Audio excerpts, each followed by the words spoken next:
Real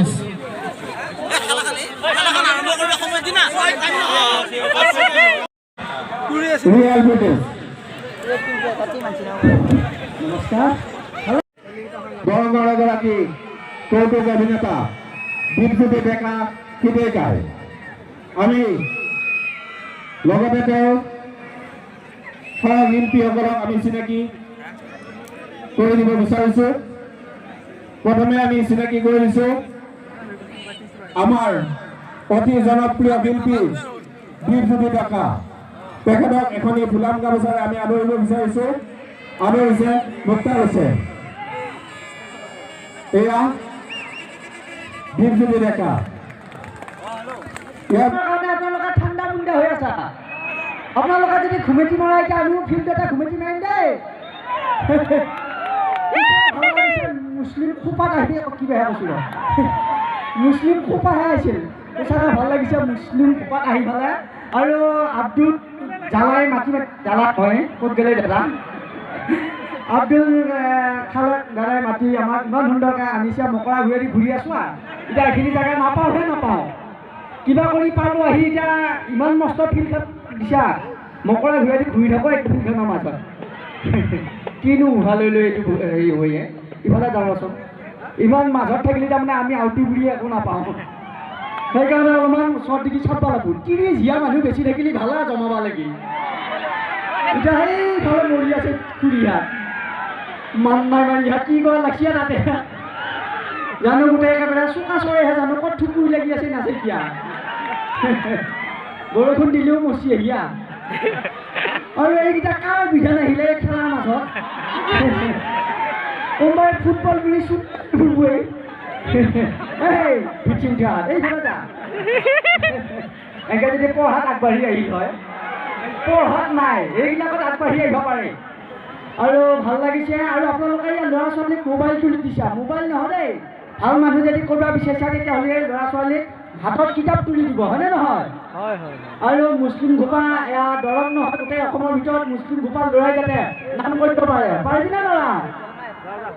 আৰু বৰ ধুনীয়াকৈ এটা ফটো মাৰি আছে বৰ ঘুমি পেলাই পোচ দিওঁ দিওঁ লাগে আৰু নাচে কি এটা চুলি নাচে কি ৰং কৰা জানো ঢেৰকেনি ধুমুহে বচি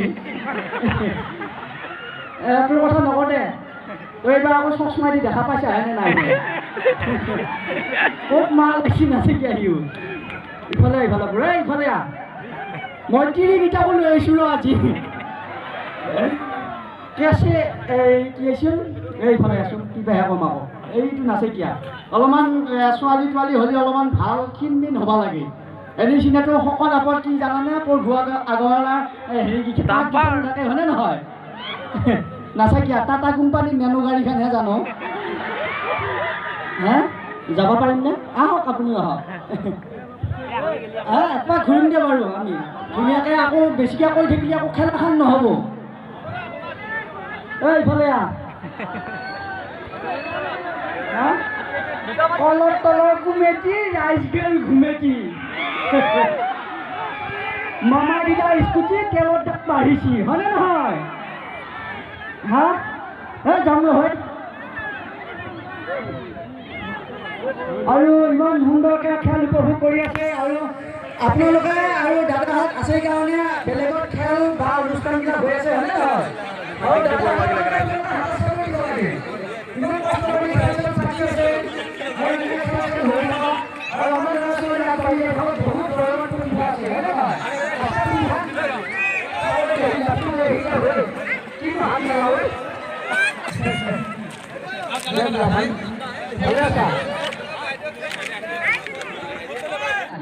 ঘূৰবা লাগব না মনে মনে আছা দেখোন কিয়া। আৰু আপোনালোকে এতিয়া মুখ মেলি চাই আছা ফাংচন তলৰ ফালে মেলেৰিয়াই কৰি আছে কানেকশ্যন কৈছে নেকি বাৰু? মনেও নাই নহয়নে? চানা ফুকাব ধৰিছি জানোৱা এতিয়া পেচাব কলি ধোঁৱা ওলোৱা বতৰটো গেছিয়া কিবা কলি অলপ অলপ গৰম আহিবা ধৰিছিয়া হয়নে নহয়? কোনবাই ৰাখা যদি হাত দাম ৰাখাত আছে বোলে এইকেইটা চূণ দিয়াকেইটা ৰাখা যদি ৰা।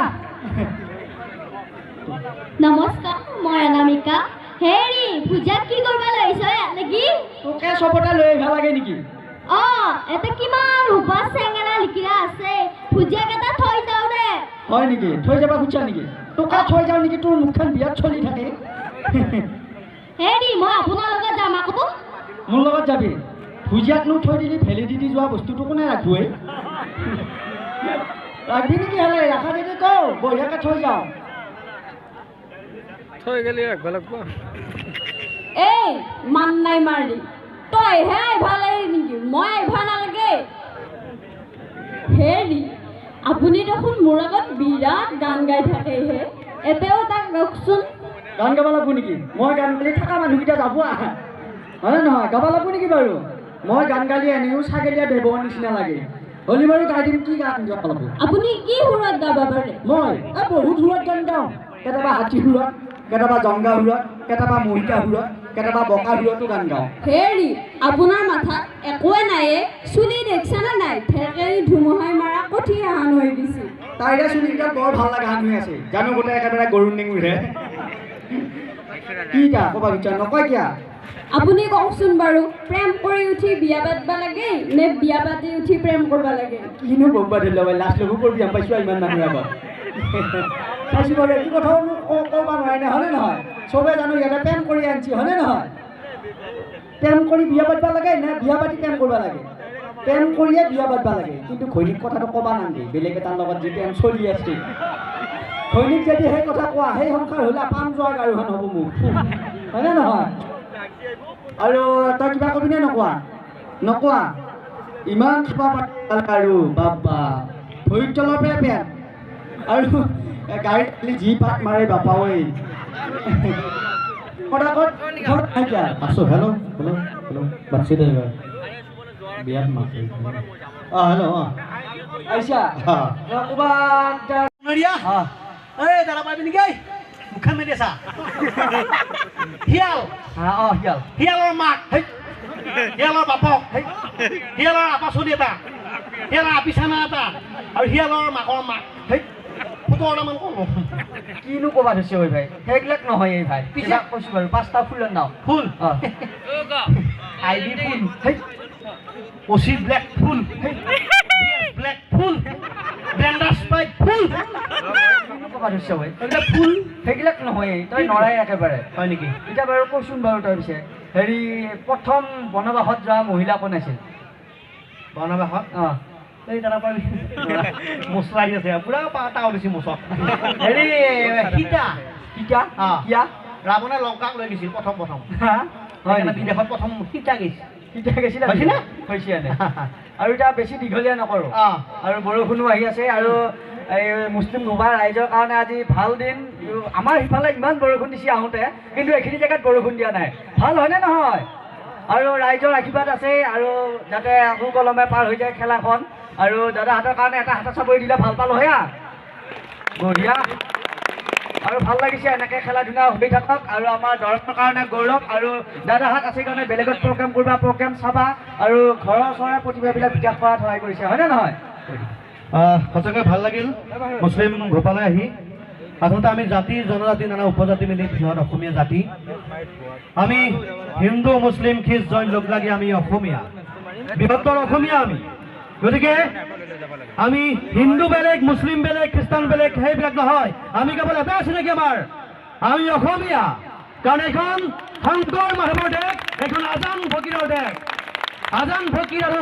শংকৰ মাধৱৰ এই এনাজৰিতে গঢ়া এই অসমখনত আমি এতিয়াও জীয়াই আছো এই মুছলিম ঘোপাবাসী জীয়াই আছে হিন্দু মুছলিম একত্ৰিত হৈ আছে ইয়াত কোনোদিন কাজিয়া লগা নাই তই হিন্দু তই মুছলমান এইবুলি কাজিয়া লগা নাই আৰু একতাৰ এনাজৰি এইখন ঠাইতে আছে যাৰ নাম হৈছে মুছলিম ঘোপা সঁচাকৈ ভাল লাগিছে এনেদৰে আপোনালোক একত্ৰিত হৈ থাকক এনেকৈ একত্ৰিত হৈ থাকিলে আমি বিশ্ব দৰবাৰত বুকু ভিন্দাই ক'ব পাৰিম আমি অসমীয়া হয় কাকো কেৰেপ নকৰোঁ গতিকে ৰাইজ শংকৰ মাধৱৰ সেই বৰগীতৰ আৰ্হিৰে আজান ফকীৰৰ সেই জিকিৰৰ মহিমাৰে আমিও অসমখন কৰিব পাৰোঁ ধুনীয়া গতিকে সকলো মিলি থাকক যোৱাৰ আগত এটাই ক'ব বিচাৰোঁ যে কোনোদিন নিজৰ চকুত চকু পানী জমা কৰি নাৰাখিব নাই ৰাইজ ক'ৰবাত জমা হোৱা পানীত বোলে মেলেৰিয়া মহাই যিমা পাৰে মই চিৰিয়াছ কথা কৈ আছোঁ এইটো চিৰিয়াছ কথা হয় খুৰী ইয়াতে বুজি নাপায় কাৰণে কৈছোঁ কৈ থাক তই মই বুজাব পাইছোঁ হেৰি কি কৈছোঁ আপোনালোকৰ যদি চকু পানী ওলাই সেই চকু পানী মুচি দিয়া মানুহ বহুত পাব। ৰাই চকুত যদি চকু পানী ওলোৱাই সেয়া পানী মুচি দিয়া বহুত মানুহ পাবি, কিন্তু নাকৰ পৰা শিঙুৰ ওলালি মুচি দিয়া মানুহ নাপাবি। ৰুমাল লৈ ফুৰিব নিজে মুচিব। গতিকে ৰাইজ সকলো মিলিজুলি থাকক, আহক আমি একেলগে গৈ যাওঁ। বাজক দবা বাজক শংখ বাজক মৃদংখোল, অসম আকৌ উন্নতিৰ পথত জয় অসম ৰোল। জয় অসম সকলোৱে ক'ব লাগে, জয় মুছলিম খোপাৰ জয়, হয় নহয়? আৰু ভাল লাগিছে, আমি ধৰ্মত কোনোবা হিন্দু, কোনোবা মুছলমান, কোনোবা খ্ৰীষ্টান, কোনোবা জৈন, কিন্তু আমাৰতো জাতি এটাই, সেইটো হৈছে অসমীয়া জাতি, হয়নে নহয়? সেইকাৰণে আমাক ৰাজনীতিহে বেয়া কৰিছে, কিন্তু আমিতো একেলগে মিলা প্ৰীতিৰে আছোঁ। আমি সদায় এনেকৈ মিলা প্ৰীতিৰে থাকিম, কিন্তু বাহিৰা মানুহ আহি পেলাই আমি কেতিয়াও স্থান নিদিওঁ, হয়নে নহয়? আমি এনেকৈ